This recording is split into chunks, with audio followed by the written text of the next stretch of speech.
family dynamics are obviously very complex at any given time, but when someone's dying, they can get even more complex. My initial approach was, and I don't say this as a criticism of any of my siblings at all, but because my mother and I had such a strong one-on-one thing going, with my wife helping out too, that I just sort of ran with that first. That was my starting point, to be working one-on-one with my mom. If other siblings wanted to join in or contribute, fine, you know. Some had geography issues for sure. But I also thought, I'm here to give my mom the best advice and support I can in her best interests. I'm confident in my abilities to do that. I'm confident in my judgment. I don't really need any of my siblings to help me with that. I didn't have any expectations for them. I wasn't trying to play any sibling rivalries. I didn't give a crap about birth order. I'm a middle child.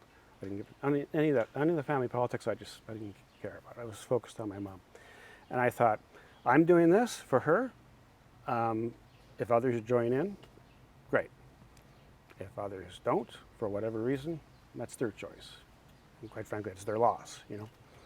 So I just started doing what I was doing, and because I was closest to her, I was doing a lot, in part. And so there was a few little disagreements with my siblings, and I just said, well, too bad. You know, I would say, I can think of one instance where I said there was a disagreement with one of my siblings about a certain issue, and I said, this issue is important to Mom, therefore it's important to me.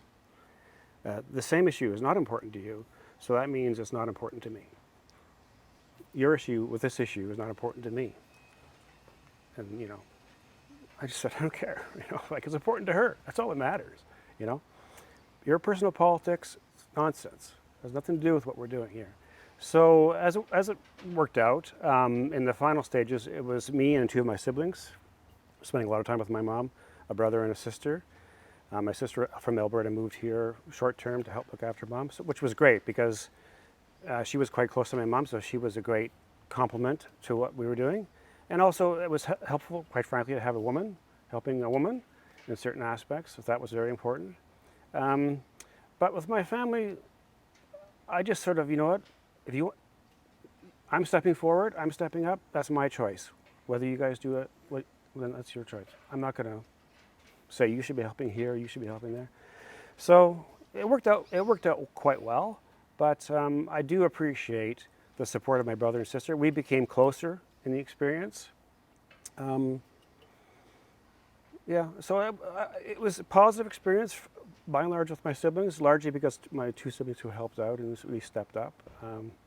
But it can be a minefield. It wasn't much of a minefield for me, but I think that's in part because I showed the leadership as my mom's child, as her partner in her elder care. I did that proactively and independently, and whether other people did was sort of secondary to me. But I was very fortunate and appreciative and grateful that two of my siblings did show leadership too and came forward. So I hadn't realized that your parents were living in your house. Yeah, they were. What's that like? Well, that can be challenging too because you have stairs to deal with and things like that. But eventually, for instance, my dad was okay. He managed for most of the time, and then when it got to the point where we just couldn't care for him, his last year and a half was in long-term care, in a long-term care home. But with my mom, she was there the whole time. My dad, just to let you know, he passed at 87, and my mom at 98. So she did quite well. I did have to move her bed downstairs because she couldn't do the stairs, and things like that. So, you know, you have to adjust to that, and if you're really conventional and say, why would I have a bed in my living room? I'm curious about home care. You managed to ensure that both your mother and father had sufficient and appropriate care at home. How did you pull it off? Well, we did have to negotiate. We did get home care, and we found some people were, some of the PSWs were very, very good, and there's some that we told not to come back. Not often, I hope, but scolding my mother and so on. My father also had home care, but he had veterans benefits, that got him some help. They had sent someone around to clean his apartment and so on, which was also very helpful. So was it predominantly sort of publicly funded home care or private? Like how did you? Mostly publicly funded, and with my father a little bit for veterans benefits. It is a challenge, a particular challenge, when you're entering into that relationship with someone who have already health issues, memory issues, so you don't know their history, you don't know what's normal, what's not.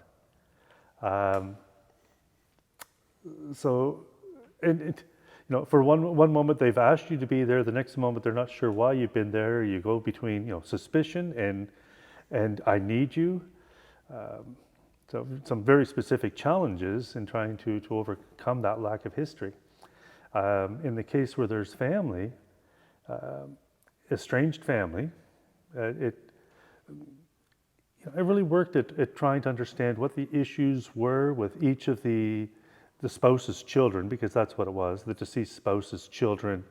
So stepchildren, there wasn't a marriage, so in common law, spouse children, so not a close relationship. They had come into life later, and some of it was paranoid.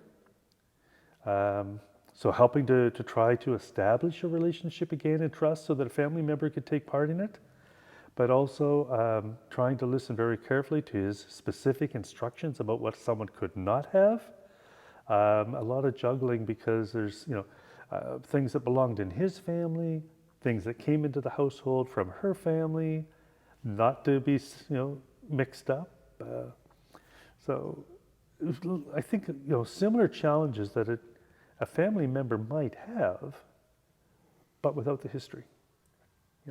So trying to figure out what's important, and because you're not a family member, trying to, until that person names you as their power of attorney, and a doctor has decided that the power of attorney needs to be enacted, you're just a stranger, a friend. You have no authority whatsoever.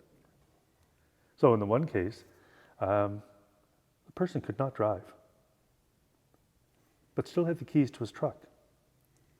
I had no legal authority to take the keys away from him. Could not take the keys away, could not take the truck away.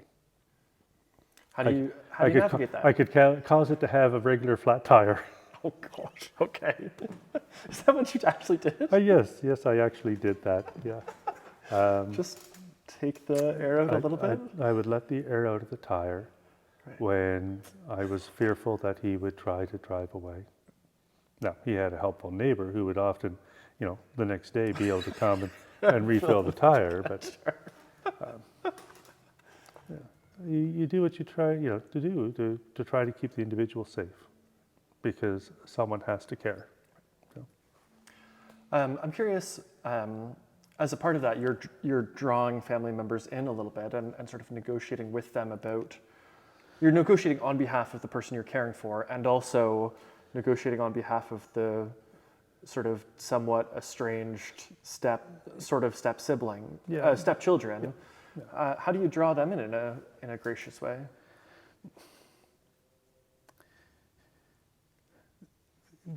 In that particular scenario, the one child who lived closest had for quite some time sought to restore the relationship. It became estranged after her mother died, but her mother's instructions had been, you're supposed to care for this man. So she wanted to. Um, and so it was really, making arrangements. Okay, it's okay for her to come for a visit. I'll be there. She's not going to harass you. She's not going to take things. And slowly building up that relationship again, to the point where at some point he was able to recognize that he could call her for help just as well as he could call me. I had been named power of attorney and executor of his estate. By the end of that time, and when those things needed to be there, it was, let's name her as well.